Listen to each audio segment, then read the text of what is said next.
Bonjour, celui-là c'est pour vous, très bonne journée. Tenez les amoureux, celui-là c'est pour vous, très bonne journée. Bonjour madame, celui-là c'est le vôtre, bonne journée.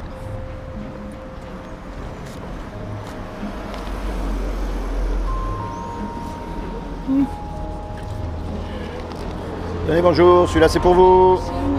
Celui-là c'est le vôtre. Bonne journée, tenez pour vous, chacun le sien. Voilà, tenez madame, celui-là c'est pour vous. Ah bah allez-y, voilà, vous l'avez. Bonne journée. Tenez bonjour, celui-là c'est pour vous. Tenez madame, celui-là c'est le vôtre, bonne journée. Tenez, celui-là c'est le vôtre, une très bonne journée. Ah, bien.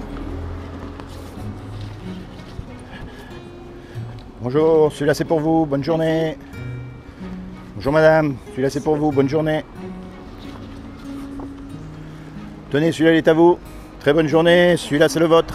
Merci. Bonne journée, tenez. Merci.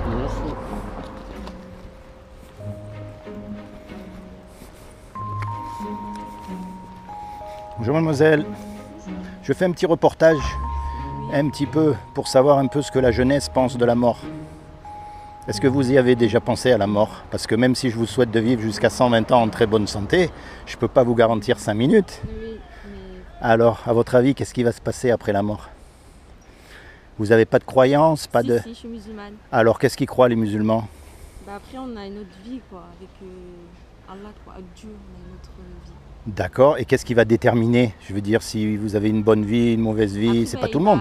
Soit il pardonne des choses qu'on a fait dans notre vie, nos péchés, quoi. D'accord.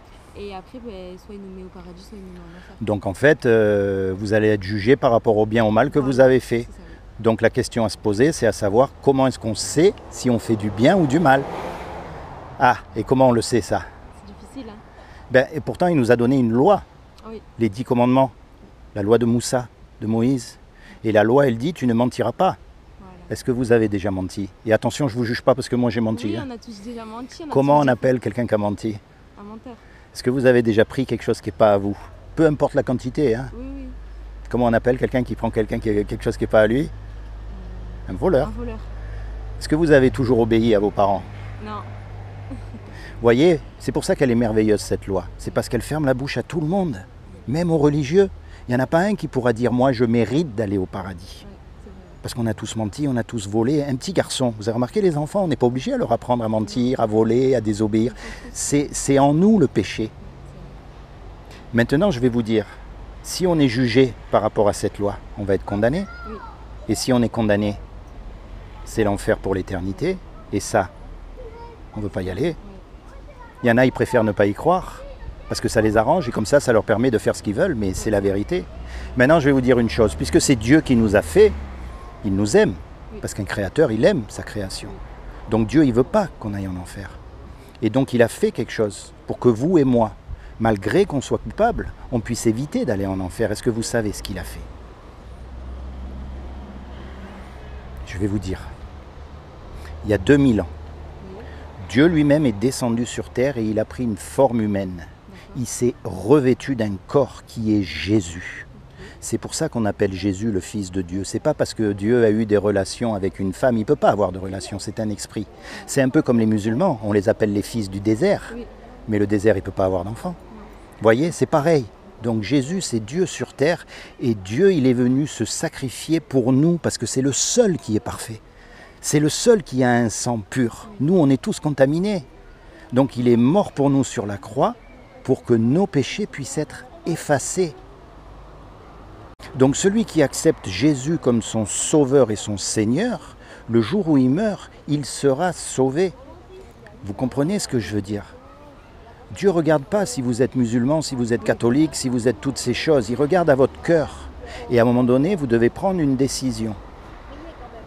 C'est-à-dire, vous acceptez ce qu'il a fait pour vous ou vous ne l'acceptez pas. Et ce qu'il a fait, c'est qu'il est venu mourir pour nous. Vous savez, l'agneau, il faut qu'il soit parfait. Si un agneau il est malade, on ne peut pas le sacrifier. Eh bien, pour l'homme, c'est pareil. Il a fallu que le sacrifice soit parfait. Et le seul homme qui n'a jamais menti, jamais volé, c'est Jésus. Donc, vous acceptez Jésus dans votre cœur, mais pas comme ça, pas juste en me croyant. Non, quand vous êtes toute seule, vous commencez à lui parler.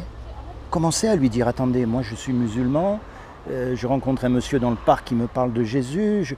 Il faut commencer à lui parler. C'est quoi la vérité? Qu'est-ce qu'il faut? Il faut commencer vraiment parce que vous avez remarqué, vous êtes unique. Oui. Il n'y en a pas deux comme vous. Non. Et ça, depuis que le monde existe. Ça montre que ce que Dieu veut, c'est une relation personnelle avec vous. Alors bien sûr, on va aller dans le même sens. Mais vous allez lui dire des choses que moi, je ne vais pas lui dire. On n'a pas la même vécu, on n'a pas les mêmes expériences. Voyez? Donc vous allez apprendre à lui parler, à communier avec lui. Quand vous êtes tout seul, c'est pas la peine d'aller... Moi, je critique pas les gens qui vont dans les églises, dans les synagogues, dans les... Il y a des hypocrites partout et il y a des bons partout. Voilà, c'est ça. C'est pour ça que ce que Dieu cherche, c'est un cœur sincère. Peu importe où il va le trouver, mais il va le trouver. D'accord? Et il y a un livre merveilleux à lire, ce qui s'appelle la Bible. Vous avez une Bible? Non. La Bible va vous apprendre à connaître Dieu. Je vais vous offrir une Bible. Et vous allez la lire quand vous voulez, comme vous voulez. Ça ne coûte rien, ne vous inquiétez pas, mais je vais vous l'offrir. Comme ça, vous allez connaître. Parce que, non mais c'est vrai ce que je dis. Souvent, on est catholique parce que toute notre famille est catholique. On ne se pose même pas de questions. Oui, après, oui. Souvent, on est musulman parce que toute la famille est musulmane, alors on ne se pose pas de questions. Oui. Je connais, vous savez, je suis né au Maroc, alors je veux dire. Alors, j'ai mis un marque-page. D'accord, ok. Ce livre-là, en fait, il y a 66 livres dedans. Là, le livre de Jean, vous allez apprendre à connaître Jésus. C'est ce qu'on appelle les évangiles. Vous avez des livres historiques. La vie de Moïse, ça, tout le monde est d'accord, c'est l'histoire. Il ne faut pas se tromper. La vie d'Abraham, la vie de Jacob. Ça, c'est ce que les étudiants juifs apprennent à l'école. C'est leur histoire à eux. Nous, on apprend Napoléon. Eux, ils apprennent. Ce sont des livres, il n'y a même pas besoin d'avoir la foi pour ça. C'est de l'histoire. Vous avez les psaumes. Les psaumes, ce sont des livres poétiques. C'est un peu des hommes de Dieu qui parlent à Dieu, qui prient. Vous voyez ce que je veux dire? Voilà, il y a plusieurs livres là-dedans. Mais en commençant par Jean, vous allez connaître Jésus. Et vous allez vous rapprocher de lui. Et quand vous lisez en posant des questions. Est-ce que ça s'adresse à moi? Là, je ne comprends pas. Et puis, il ne faut pas être pressé. Parce que le but de la vie, c'est de chercher Dieu. Personne ne l'a trouvé encore vraiment. Après, on meurt. Et là, personne n'est revenu. Hein. Alors regardez, les gens ils jouent au loto, il y a une chance sur 20 millions de gagner. Imaginez qu'il y ait une chance sur 20 millions que tout ce soit vrai. En tout cas, merci de m'avoir écouté. C'est comment votre prénom? Inès. Inès. Seigneur Jésus, je te demande vraiment que tu te révèles dans le cœur de Inès en tant que son sauveur et son Seigneur et que tu la bénisses en la détournant du péché et que tu bénisses toute sa famille afin qu'elle soit sauvée et qu'elle expérimente la paix que tu donnes à tous ses enfants. Soyez bénis Inès. Soyez bénis. Bonne journée, au revoir. À vous aussi, au revoir.